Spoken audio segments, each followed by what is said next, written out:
Welcome to Becoming Untriggered, a podcast brought to you by psychodynamic coaches and parents of three, Lavinia Brown and Andrew Lynn.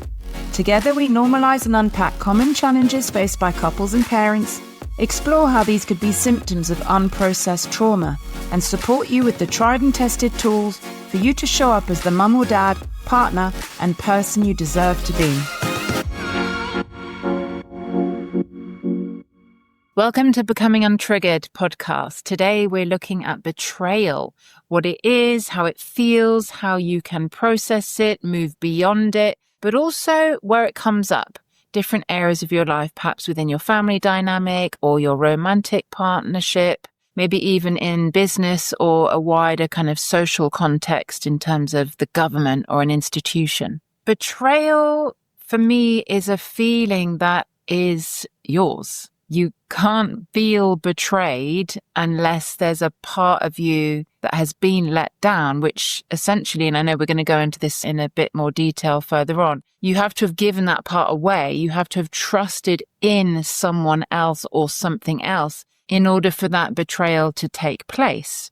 That doesn't mean it's not a horrible, horrible thing to feel, because I think partly because you're feeling betrayed in yourself. You not only realize that perhaps you trusted in something that you shouldn't have, or maybe there were red flags that you ignored, but it's feeling let down by something else or someone else, knowing at the same time that you put your trust in that person or other thing. That makes it even more painful, I think. Yeah, I agree. It's definitely an experience. It's a feeling that you have, because every relationship's different. It's not objective that you have been betrayed. It's a certain feeling that you have that's unique to your relationship and unique to yourself. And to your wounding, which again we will talk about in a minute. But that hurt, that pain has got deeper layers, hasn't it? It might come with shame. It might come with feeling let down. It might come with feeling stupid, or feeling like you've been taken advantage of unfairly, like your good nature has been taken advantage of, your trusting nature has been taken advantage of. So there are many layers to the betrayal and how it might look for you. Like you said, it depends on the circumstance of what happened. Yeah, we often find with the couples we work with that it can be quite a big stumbling block in them moving forward in their relationship and evolving in the relationship. Especially if you've been together for quite a long time, there can be a lot of baggage from within the relationship, which is actually quite normal. But a lot of people carry that feeling of being betrayed by the other person. And then there's fear of them doing it again, or there's resentment, or there's a feeling that they're not sorry enough for that experience that they're having and that baggage that they're carrying around. So it's an important part of the healing journey within a relationship a lot of the time, is processing this betrayal. Definitely. And again, that links to the feelings that come up with the betrayal. If you're looking for someone else to heal that feeling, you're dependent then on that other person again. So not only were you already dependent on them to a certain degree for that betrayal to happen in the first place, otherwise you wouldn't feel betrayed. If you're sovereign and you're in control of your own feelings and your own wounds, you can't be betrayed. Being dependent on that person for betrayal then just continues and exacerbates if you're then dependent on that person for them to be accountable or to say sorry in the way that you need. There's a big element here of past wounding. Let's talk about the different kinds of betrayal, which I touched on. So it might be deceit. It often is people keeping a secret from the other person, which really they shouldn't have kept secret. So something being held back that really ideally in a healthy dynamic should have been open. It could be someone stealing from you in a business setting, someone taking cuts here and there, or making deals that you weren't aware of, putting their selfish needs above yours, not sharing, not being equal. I think that's a big part of it as well, feeling like you've been, yes, taken advantage of, but perhaps that other person didn't see you and their relationship as equal in the way that you did. It's also about what you've brought to a relationship. Like, have you ever discussed the fact that you want honesty and openness to be one of your relationship values. If you haven't, if that's not been talked about, then that's not necessarily something that the other person is aware of. I would say it's obvious because I would never be with someone that isn't open and honest. But have you said that clearly and directly? Yeah, I think on that point, it's generally a positive or sign of a positive relationship that there's openness and trust and honesty in it. But there isn't always, right? So look at habits or addictions. Sometimes these are big sources of betrayal because the other person might be feeling so much shame around what is essentially a coping mechanism, right? They can't deal with whatever pain they're carrying, and addictions such as sex or exercise, more socially acceptable perhaps, or drugs or alcohol can bring up a lot of issues if it's kept secret. But it's not always that the person that's keeping it a secret wants to keep it a secret. It's because they feel so much shame around it that they feel the other person might not accept them fully if they found out that they were this broken, addicted person who can't somehow overcome this addiction. Betrayal happens to somebody by somebody else. And I think there's two types of betrayal. There's the type of betrayal you're just talking about, which is somebody's behavior that doesn't necessarily affect you directly, but you feel like they've been keeping a part of themselves away from you. You feel like you don't know them. Yeah, keeping a part of themselves secret. That might be an addiction. Yeah, it's usually some kind of coping mechanism, some kind of addiction, whether it's financial, whether it's gambling, could be porn, could be anything. But you feel like you don't know that person because they haven't been fully open and honest with you. And then the other type of betrayal is when somebody does something that you feel is directly towards you. Maybe they've lied to you, maybe they've stolen from you, maybe they've had an affair behind your back. Thing is, do you ever really have a right to know someone else fully? Is that even possible? I know it's brought into focus when someone has an addictive personality or a gambling habit, or they're seeing other people, there may be a sex addiction. But has that person ever said to you, or you to them, you must show all sides of me at the beginning, right now, lay it all out on the table? Most of us don't do that when you meet someone. You kind of assume that you know someone. That's kind of your thing then. And it's also quite childish. The inner child is that part of you that's, I need to trust all parts of you. I need to know all parts of you. And I need to know that all parts of you love me. So we can't always put it all on the other person that they haven't been fully open, especially if there is shame there, because it's quite naive to think that the other person knows themselves fully. Like you said, I think there's a lot of shame around a lot of it. Maybe there is a lack of trust in the relationship. Whereas if I show you my whole self, you will reject me. So there's a lack of unconditional love surrounding the relationship. But I think, to your point, I think a lot of this stuff goes on in the background and actually there isn't a problem. The betrayal comes when it comes into the relationship. So if there's a gambling addiction, nobody knows about it, there isn't a problem. The betrayal comes when you find out you're 50,000 quid in debt. Or same with drinking, you're drinking in the background. When nobody knows about it, it's not a problem. But when you fail to turn up for your children, or when you bring that into the relationship, that's when the explosion happens and the betrayal comes in. Yeah, totally. I had a client whose husband was drinking and it didn't become a problem. It wasn't a problem until the husband was drinking while on duty, as it were. And then it was a problem. I know we're not going to focus totally on addiction, but again, addiction, I think the person that doesn't know about it feels like they should be let in. But often what leads to addiction is a highly wounded, private matter that no one can come in to share. So back to a point we said at the beginning about betrayal can only happen if you've given up your sovereignty in some way already. Because most of these things that we've been talking about, there will have been little red flags, whether it's a business partner stealing money from you or not being fully open about how they feel about how you should divide up company profit, or in a family setting, siblings, perhaps one taking advantage of a special relationship with a parent and therefore wanting to somehow get more inheritance or get more favors. There are always red flags. But if you've chosen to ignore them for whatever reason, maybe unconsciously, then you are partly responsible for that. And that comes into how we manage betrayal. You have to see the part that you've played in letting this betrayal happen. That's a really important part of not staying in the victim. That doesn't mean that you can't also be a victim. I think it's really important. As we always say, you have to feel the feelings that are there. If you feel angry, sad, ashamed, resentful, disappointment, rageful, then you're perfectly entitled to feel this as well. But part of releasing that negative hold that those feelings have on you is also to take responsibility for how you allowed it to happen, however that worked for you.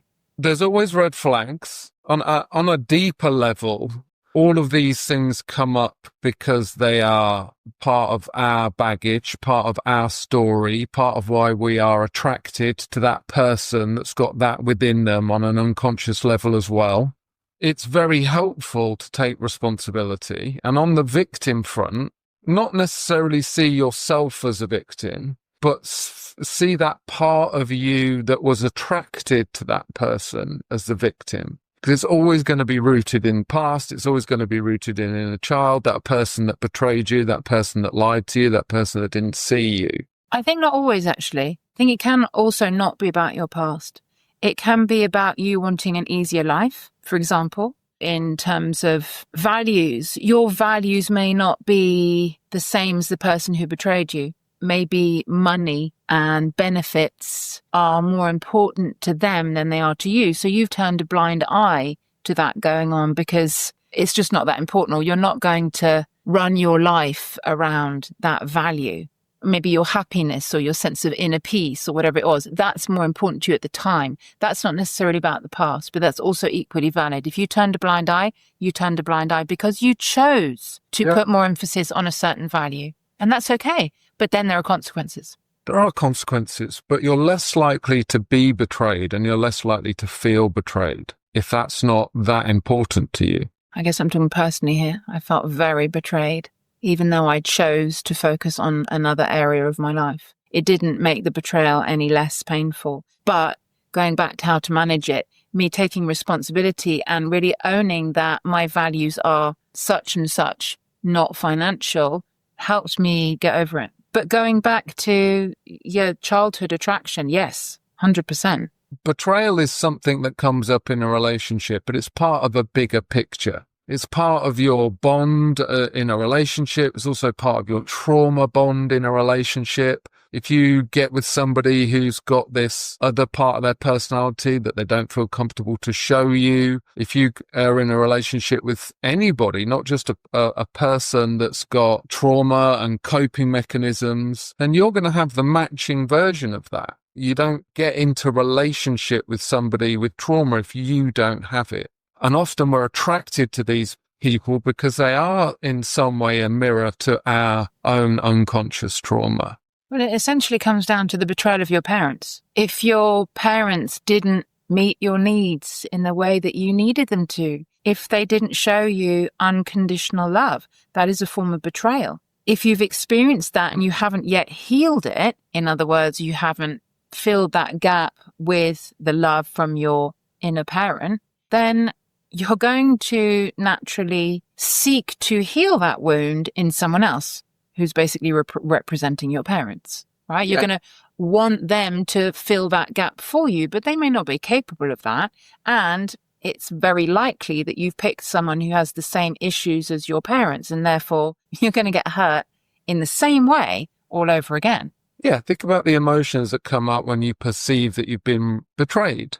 It's rejection, it's loneliness, it's hopelessness, it's anger. It's all of those things that are very common in not having your needs met as a child. So the two situations are very much linked. Not only getting into a relationship with somebody like that, which you have to take responsibility for, but also just understanding your relationship from a bigger picture. It's not just a one-off betrayal. This person did something. It's part of your relationship story, your trauma bond. You're both equally responsible for this betrayal that's happened. It illustrates your attachment history. So right? Your parents set the tone for the type of attachment that you're capable of. You are then going to perpetuate whatever that capacity is until you create a secure connection with yourself or with your inner parent. And that's why it's really important to take responsibility, as you said earlier. Because if you just focus on the other person and say, it's their fault, they have betrayed me, I need to distance myself from this person, I need to change this person in my life, without processing and dealing with your part of the part that you're responsible for, then you'll just recreate it in the next relationship. And that's business and in a partnership, romantic partnership. Yeah, and also you're not only seeking unconditional love, but I think you're being asked to give it. If that person has done something to you, they're either a bad person, right? And put up the boundaries, you cut off contact, they're not right for you. Or if you unpack it and actually they were worried that you wouldn't love them if they shared this with you, or they've done something in the past that they're ashamed of. It doesn't always have to be a current addiction. It can be something that they've done when they were a teenager or a young adult and it comes out later. That's your opportunity to be able to give unconditional love in a way that perhaps you've never received yourself, but it opens the door for you to love yourself unconditionally. So it's not always a breakup situation when you found that you've been betrayed. And I think that's what people jump to straight away. Oh, I've been betrayed, therefore this person is no good. Well, wait, how does this fit into your attachment trauma, your attachment story? Can you love this person in their woundedness and therefore perhaps see your own woundedness in a different light, or vice versa? You might want to love yourself first and then that part happens. But that's where kids come in. Kids are not wounded, but they're not perfect, right? And it's not always easy to love kids through their imperfections, especially when it's a bolshy, defiant toddler who's always rude, telling you he hates you, or an adolescent who's bolshy, defiant. Same thing, really. You're going through it a second time, but they often have mean words when they're teenagers. That challenge you could see as a betrayal. Oh, my child isn't loving me. Well, that's your stuff. Again, it's that gap. If you are relying on your child to fill that gap that you didn't get from your parents, that's not going to turn out well. You have to love yourself and then see that child in its wounded imperfection as a mirror of yourself. Us as individuals, we're attracting everything that's going on in our life, and that includes the people in it. If I look at my life, for example, my business life for the first 15 years that I was trying to create something in the world, I was attracting a lot of, I wouldn't say there was betrayal, but there was a lot of dysfunction there. All the red flags were there, but I was trying to be successful. I was trying to make money. That was my priority. And I was attracting people with their own dysfunction, and our relationships weren't working. And I was repeating the pattern. And they were often kind of father figures, weren't they? They were often older or more established. I didn't have my own ideas. I didn't have my own direction at that point in time. So I was attracted to people that had some direction. I would latch on to them. Maybe there was a bit of a father element in that, but also because I was lost and didn't really know who I was or what I was doing. So in essence, that was dysfunctional as well. But also the father is the one, the masculine, the singular, the purpose, that if you haven't had that role model to you as a child, you're going to find it in business partners. And you're someone that has vision. Yourself. That's the role of the father, to shine that light on that for you yourself. So I didn't have that if I looked at that from other people. But in that, just in a relationship, if you're looking for a father figure in a relationship, it doesn't work because, again, those people are going to be attracted to me probably because they could manipulate me maybe in that point in time because there was dysfunction in it. So in that sense, there's an opportunity to see that, do your healing, and then cut that. There was no emotional tie there. It was simply dysfunction. So I had to own it, do my own work, and then really not attract any of those people into my life anymore. But in a more of a romantic relationship where you want to grow with that person and you've got children involved in there, then there's an opportunity to grow together because there's always going to be dysfunction. There's always going to be the trauma bond that we talked about at the start of the relationship. But that doesn't mean just because that person betrays you or there's dysfunction, you have to put a hard boundary there and get rid of that person. There's an opportunity to both take responsibility for that, the trauma you brought into the relationship that could create a betrayal, and then both heal it so you can grow and not experience that again in that relationship. Absolutely. I think every opportunity you're being shown is either an opportunity for you to do the healing on your own or to do the healing in relationship. Trauma happens in relationship. Attachment trauma is relational. If you're given an opportunity to heal via the betrayal, whatever gap it is that betrayal is showing up for you, then yeah, definitely. And like you said, also set up boundaries. Addiction's a tricky one. It's difficult to be on the receiving end of someone who's got an addiction of some kind unless they've done the work as well. So yes, show them compassion because they've already got a lot of shame. I don't believe that people with addictions need punishment. However, you need to look after your own needs. It doesn't mean you have to fix them or carry them or fix the problem that they've created on your own. But maybe you do if they're not ready to get over whatever it is that they're addicted to. I think to summarize, it's a combination of feeling the feelings, the rage, the anger, the disappointment, which is probably your inner child because it's stirring up old anger, resentment, rage linked to what this current event is mirroring echoing from your past. You don't want it in you. It's toxic. It will lead to physical symptoms. Taking responsibility, like maybe going back through the timeline of your relationship with this person and seeing where the red flags were, seeing what you consciously chose to do and what might unconsciously have been driving you. That was really important for me, taking responsibility of my different nature to the person that betrayed me, because this is going back to feeling like you need to know a whole person. Not everyone's the same. We all have different values, and it's not really a betrayal of someone else if they have different values to you. If you were assuming that they had the same values to you, it might feel like a betrayal, but that was the assumption, your assumption. And then doing the healing, like you said, the inner work healing around the childhood stuff that's coming up and deciding whether you can move forwards in this same vehicle or whether you need to put up boundaries and move on. Yeah. I think that's very good advice. And I think we see different situations with different people. People are going to make mistakes in a relationship. Trauma occurs within a relationship, and maybe even betrayals happen within a relationship. But if both parties are willing to take responsibility for their part in it and work on it, then you can both move forward because you're healing it at the root and you're healing it in relationship. The one problem that we see sometimes in relationships is that a perceived betrayal may happen and both parties might actually change, or the one that's been betrayed, their partner will actually change. But the person that was betrayed holds on to the baggage of the betrayal, even though the other person has maybe even taken responsibility for it and changed. And that's when you know, actually, that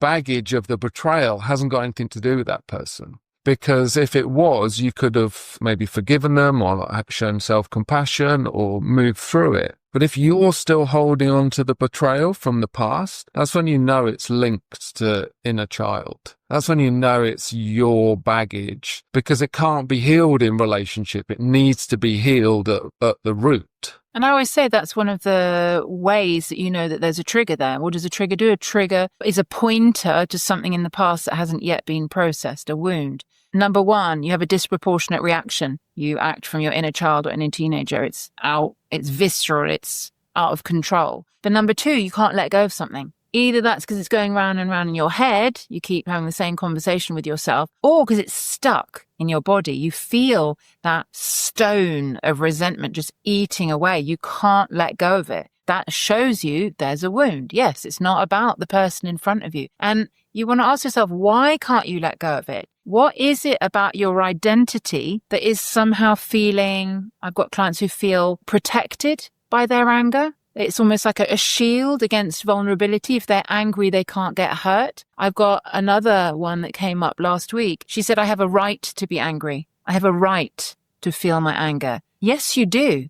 But who's it affecting? And why is it your right? You still haven't processed the anger from your past if you need to be holding on to it. Almost like this insurance. Yes, you have a right to feel anger, but in the moment, if you're holding on to it, then you're somehow attaching your sense of who you are to something that happened in the past. You're not that person anymore. There's a deep wound there, and it will eat you alive. It's very toxic. Definitely. The right to be angry is basically, I've got a load of anger and it feels much better for me to project it onto that person than to deal with it myself. So I'm going to carry on doing that because it feels good. And I've got the right to do it because they made me feel angry. Yeah, but I think there's another layer. Is I have a right because I didn't deserve that. It's almost unhealthily linked to a sense of compassion for themselves. The compassion for yourself shouldn't be linked to your anger. For me, that's anger that hasn't yet been expressed because they're separate. Sometimes boundaries can only become established through anger. I know this was true of me. It's true of many of my clients. If you've never had boundaries, you were never allowed to experience boundaries. Your parents just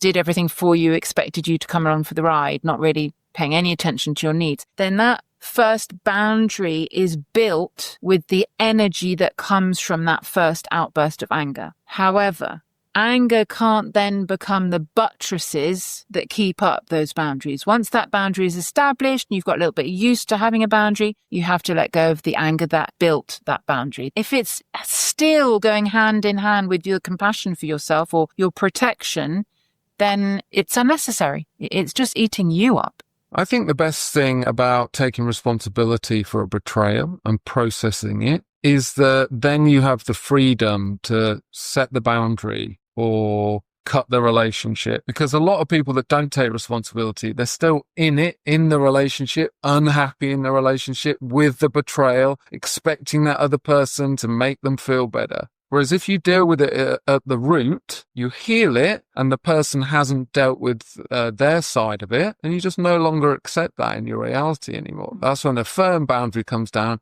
You're okay because you process your part of it. You're not carrying the baggage anymore. You can move forward and attract a more functional relationship into your life, but you're in control. Again, it's about what you deserve, what you feel you deserve. If you're holding on to that unhappiness and resentment because ultimately you don't believe that you will ever be happy in a relationship or that men are trustable or women are trustworthy, then that's childhood. So as usual, everything comes back to inner parenting because those are the beliefs that were set into your patterning, the way you see the world at a very young age. And betrayal is just a confirmation or not of those early beliefs. So recap, inner work. You have to do the inner work. You have to understand that the betrayal that happened may have a bigger context. You've got to let go of whatever pain it's brought up because your pain is valid. Of course it is. We're not saying it isn't. And then maybe look at the boundary that you want to set up, which will either help you to heal within that same relationship or it will help you move on without that baggage. If what we discussed was helpful, please subscribe and leave us a 5-star review. For more of the same, check out my social media, The Inner Child Healing Expert, or to work with me, go to laviniabrown.com. You can find me on andrewlynn.net or Life Coach for Dads on Instagram. We work with both individuals and couples. If there are any topics you'd like us to cover, please reach out. Thanks for listening.